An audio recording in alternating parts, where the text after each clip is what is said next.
Well, it wasn't me. I was 7 when that movie came out. I'm in my 30s now. 2000 was a long time ago. Yeah, every time I say that, someone says, well, 31 is young. Let's go Western Art Museum. It's that white building just beyond them there. That actually opened up in 1930 as our library. That was our library until 1968 when they moved on down the river. The Hertzberg Circus Museum moved in that year. We had them until 2001. In 2013, the Briscoe moved in, named after late Texas Governor Dolph Briscoe and his wife Janie. They got some pretty cool stuff in there. They have a fully restored stagecoach, Pancho Villa's last known saddle, and Santa Anna's ceremonial sword. Now y'all haven't been a rambunctious group just yet, but I'm gonna go ahead and say it. Don't touch this bridge coming up here. Right there. This is the lowest bridge on the Riverwalk. And I say that because, man, this bridge, she's old, she's sharp, she's nasty, she's covered in tetanus. I don't have a first aid kit. The life jackets aren't going to help us much. I'm going to weave us under here so I don't knock anybody's heads off. I did hit a couple people last tour, I'm going to be honest with y'all, but to be fair, you know, they had it coming. This bridge really is pretty cool. It was built in 1890 in Berlin, Connecticut. There's 10 of these, 5 of them in San Antonio, 3 of them on our Riverwalk. This bridge has no welds on it. It is held together entirely by bolts, rivets, and spider webs. You'll see this little island right here to our right with that little statue on it. That statue is called Father Massenet's Table. That's to commemorate the first Mass held on the banks of the San Antonio River on June 13th, 1691. This sits here on Marriage Island, this little island right here to our right. It's heart-shaped, made out of the roots of this cypress tree on it. Now they estimate 300 marriage ceremonies take place. I still wouldn't touch it. When we go under it, you can look up at the top and see all the spider eggs. Pretty gross. In the 1800s, this was the lowest point in the river in this area. The ground underneath was extremely hard-packed. It was known as Old Mills Crossing. You'd come down here at that time and see people, you know, watering their horses and washing their buggies, whatever they did in the 1800s. In the 1890s, this was a popular crossing spot with Teddy Roosevelt. Ever seen Ghostbusters? Yeah. Well, this is not that building. That one's in New York. But this one looks a lot like it. Our Tower Life building here opened up in 1929 as the Smith-Young Tower. Smith & Young spent $3 million on this building, and those fellows were pretty superstitious. You can see it all over the outside. Like I mentioned, the gargoyles way up the top. They actually serve as downspouts when it rains. Water will come out of their mouths. It's pretty cool. Right here above this first floor, there's a bunch of ugly faces carved out of stones. They're kind of hard to see because it's getting dark, so I'll describe them to you. Did anyone see my manager back at the dock? I don't know how the vampire thing worked out for him, but I can tell you about the rest of it. Well, it didn't go. It went horribly. 1929, stock market crash led us into the Great Depression. They lost this building for what they owed in taxes. This building sold at a 90% loss for $300,000. That is just 10 cents on the dollar. To the right of the boat, as we cross front of this bridge, that building there is our International Center. This opened up in 1968 as our library. This is where it moved to after it left the Briscoe building. They were here for 30 years until 1998. Presently, that first floor is a restaurant. The top 2 floors hold international trade offices between Canada, the United States, and Mexico. And down here on river level with us is one of 2 marinas we have. We keep about half our boats in there and a lot of mosquitoes. It is pretty neat, but really it just looks like a parking garage with water in it. Here in front of the boat, across the river, up on street level, directly in front of us, is the Bexar County Courthouse. It opened up in 1897. It is the largest and most continuously used courthouse in the state of Texas. It's got a beautiful green roof. It's kind of hard to see right now. And it gets its red color from the sandstone that it's made out of. So there is a free museum on the first floor of this courthouse. It really is pretty neat about the history of San Antonio. And the air conditioning is just grade A in there, so. Ship horn, it's really weird. You ready?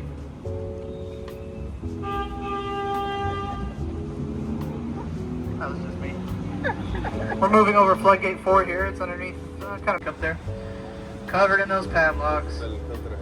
It's pretty self-explanatory though, right? You come here with your person, put your initials on the padlock, click it on the fence, throw the key in the river, all romantic, everlasting love, yada yada. It's on Dolorosa Street, which is funny. For my friends here that don't speak Spanish, that means painful. You know somebody did that on purpose.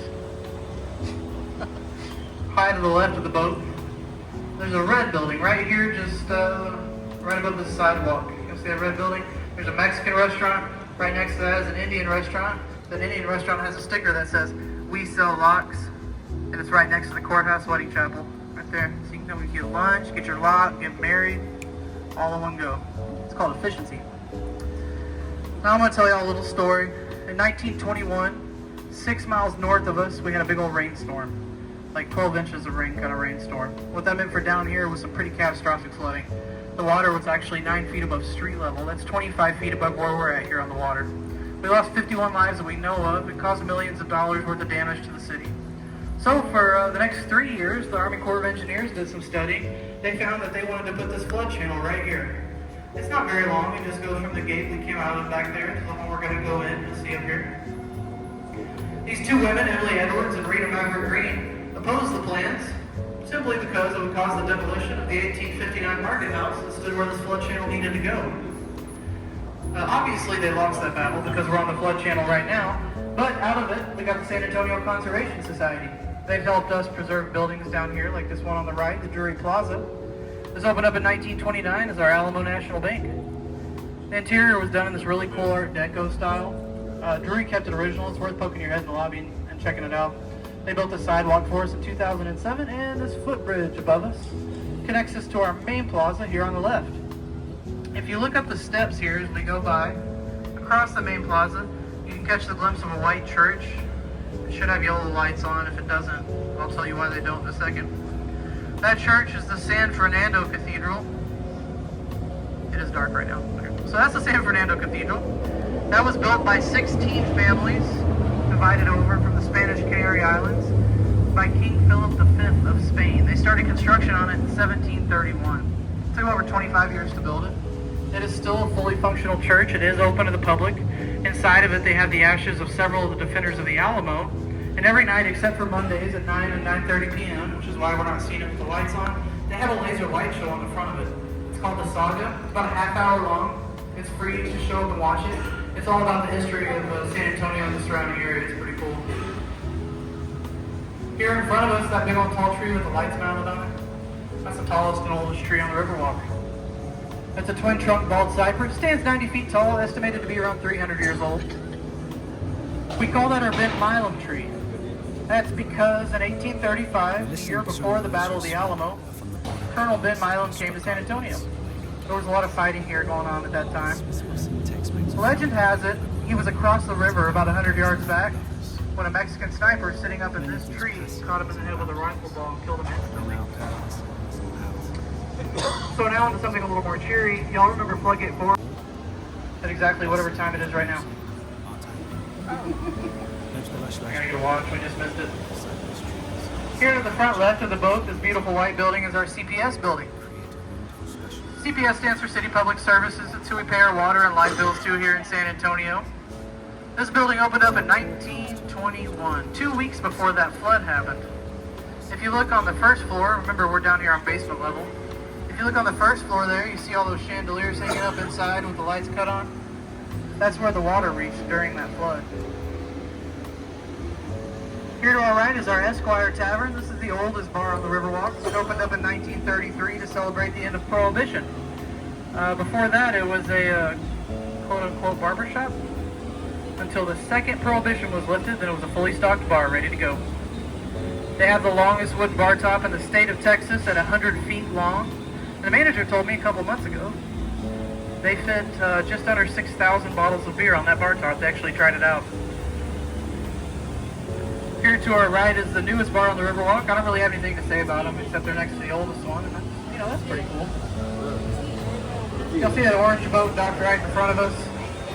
They're docked at the Aztec Theater. You see all those people sitting on that boat, getting in line there? You know what we call those people? Tourists in their natural environment. Y'all are different. Y'all are on my boat. We do sell tickets here of the basement of the Aztec Theater. It's the same tour. It just starts in a different spot. And my jokes are better. So this theater opened in 1926. It was a silent black and white movie theater. It's the last surviving Aztec theater in the country. If you look up on the second floor there on that balcony, you'll see a big old stone Aztec goddess head staring down at you, sticking her tongue out there. In the lobby, there's a 4,000-pound chandelier that was installed the day before the stock market crashed. And since then, the grandson of the guy that built that chandelier has fully restored it. In the 70s, it was a little rundown. They gave it a makeover and turned it into a concert venue. That's what this theater is today. You can come catch some shows or comedians here. To the right of us, this cream-colored building right next to the Aztec is the Omni Macara. The Omni Macara opened up in 1901 as the L. Frank Saddlery Co. They were the largest saddle maker in the world. They made saddles for Pancho Villa, the Rough Riders, and during World War I. Y'all ready for a good one? Right here in front of us, this bridge. This is the most famous bridge on the Riverwalk. Some of you guys might recognize this one from the 1997 movie Selena. This bridge right here is where Jennifer Lopez filmed the proposal scene. Right up there. You know, legend has it, the real Selena got proposed to on this bridge. Jennifer Lopez got proposed to everywhere else. She's fine. While J-Lo was staying here, filming that movie, she stayed in this hotel to our left, the Omni La Mansion. This building actually opened up in 1853. It was the St. Mary's School for Boys. Originally, it was only the first 2 floors, had about 100 students in it. This school kept growing and growing until it turned into St. Mary's Law School, and then St. Mary's University. They moved it out to the west side of the city where it still stands today, and in 1966 a former student came back and bought it and turned it into a hotel. You can actually see as they built floors on over time as they added. The columns on the balconies don't quite match up. So look up through the rooms there. Alright, I'm going to ask y'all to look at something now. Coming up on the left, there's a little staircase there. Right behind that staircase is the Bubba Gump Shrimp sign, right just on the left side of the river, right here. Y'all see that Bubba Gump Shrimp sign right there? When we cross under this bridge, we're going to look to the very top of the building that is sitting on top of Bubba Gump. You're going to see a 2D building, an optical illusion. A freestanding wall, if you will. If you won't, just play along, but it's pretty cool. All the way up high to the left, look at that. Ooh, wow. That is really cool, Captain Haley. Thanks for showing. Right? This is neat. This is the Nix Hospital that opened up in 1930. When it first opened up, it was a really big deal. This was one of the first hospitals in this country to have air conditioning in it. It's the birthplace of Colonel Oliver North, Miss Carol Burnett, and Michelle Rodriguez from the Fast and the Furious movies. They did close this hospital down in 2019, but they're renovating it. They're going to turn it into apartments. So if you've ever had the weird urge to live in a 100-year-old hospital, there you go, right there. Right in front of us, you'll see this white hotel. This is the Hyatt Regency. It's a popular hotel. A lot of people stay here. Guys, if you're staying at the Hyatt Regency and you're staying on this side and you can see the river at night, the river can see you back. Make sure you close your curtains up there. When they built this hotel in 1981, they had to do shadow testing on it. That's because of how close it is to the Alamo. The Alamo is a National War Monument, and it is against federal law for a structure to cast a shadow on it in the setting sun. So the hotel could only be built to 18 stories high. But they went wider. They built that really cool lobby right there in front of us here. That oyster bar, the entrance to it is in that lobby. You can come hang out and listen to some jazz here.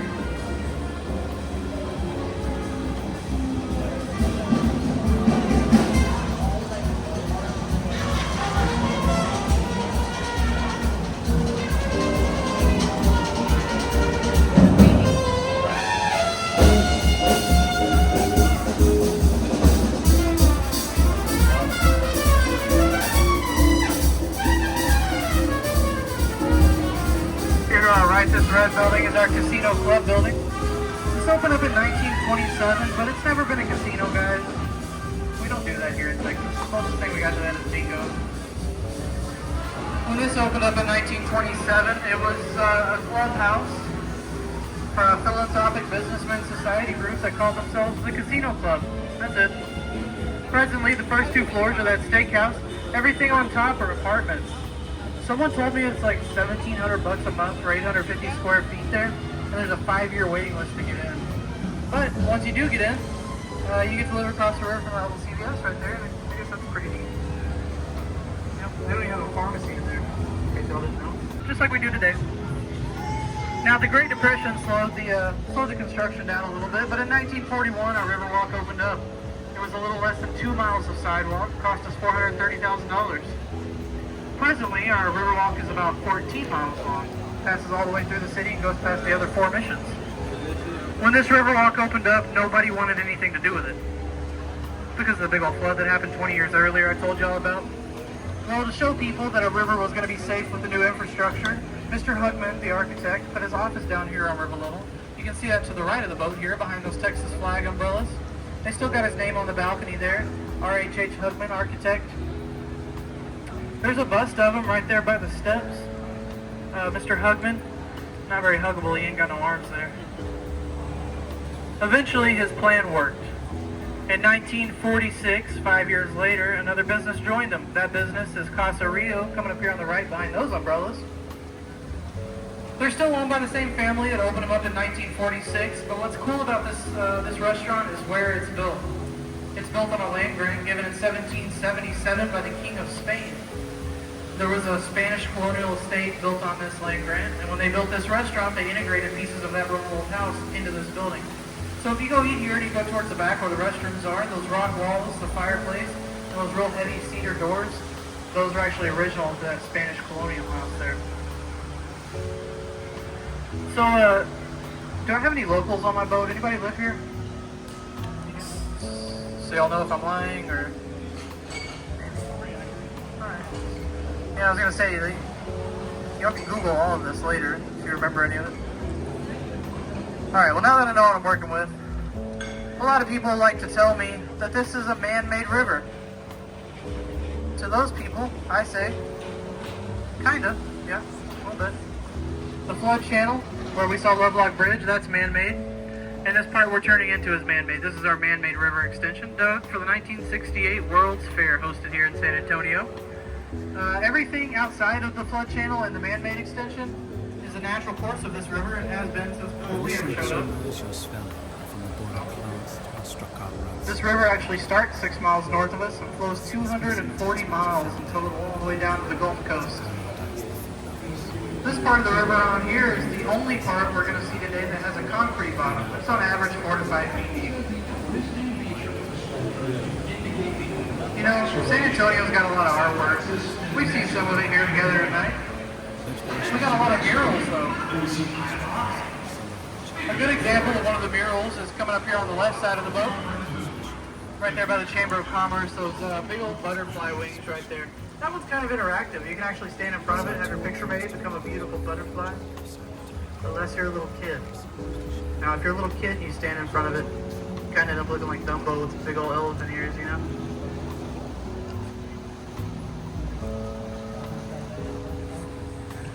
In front of the boat, there are 2 real tall buildings. One of them has the old lights on it there on the left. That's the one I want to talk about, the Marriott.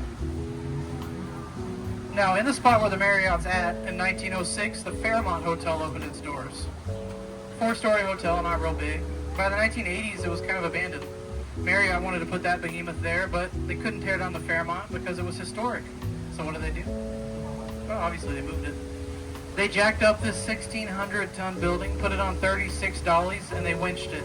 At a 1/10 of a mile an hour, 4 blocks down the road where she still stands today. You can go visit the Fairmont over at South Alamo and Nueva Streets.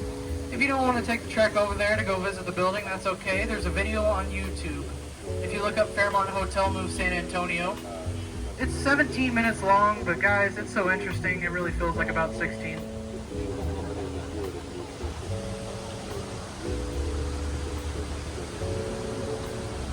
Alright, coming up in front of the boat there, there's a statue on that island. She's pretty hard to miss. She's, you know, pretty tall. That's Stargazer. This is my favorite piece of artwork on the river. It's also our newest piece on the Riverwalk. Stargazer was given to us in 2022. She was created by artist Pedro Reyes. Pedro made her out of 80 pieces of Mexican volcanic rock. Except for that little star she's looking through. That's white marble. It's kind of hard to see because it's dark, but there's a pinhole in the middle of that star. She's looking through it. Now obviously she's gazing through the star, hence the name Stargazer. But Pedro never told us what she's really looking for. Some people say she's just looking off into the stars. Some people say she's looking into the past. Some people say she's looking into the future when the Cowboys make it back to the Super Bowl. The point being, we just don't know. So to the front right of the boat, way off in the sky, there's a big old tall tower there. It's got the purple lights on top. That's called the Tower of the Americas. The Tower of the Americas here, you'll get a better glimpse of it once we get past this tree, was the centerpiece, the crown jewel of the 1968 World's Fair. There's a good shot of it right here to the right. At 750 feet tall, this tower was the tallest structure in the United States for about 30 years until the Stratosphere of Vegas was built in the late 90s. At the top of this tower, there is a bar, an observation deck, and a revolving restaurant. It makes one revolution every hour. They make a pretty mean prime rib. And there's a glass elevator to take you all the way to the top. If you don't have the nerve for a glass elevator, it's okay. You have options. We have one option. There's 952 stairs you can take.